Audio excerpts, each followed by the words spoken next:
Hujan deras disertai angin kencang yang mengguyur kawasan Pamulang, Tangerang Selatan pada Sabtu 5 Maret 2022 siang menumbangkan sebuah pohon setinggi 12 meter dengan diameter 50 cm ke tengah jalan dan menimpa sebuah truk yang sedang melintas.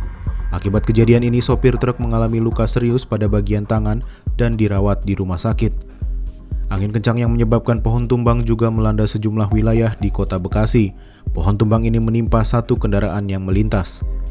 Tak hanya di Tangerang Selatan dan Bekasi, di Cipete, Jakarta Selatan, dan Salemba Raya, Jakarta Pusat, angin kencang juga mengakibatkan pohon tumbang dan menutup akses jalur bus Transjakarta.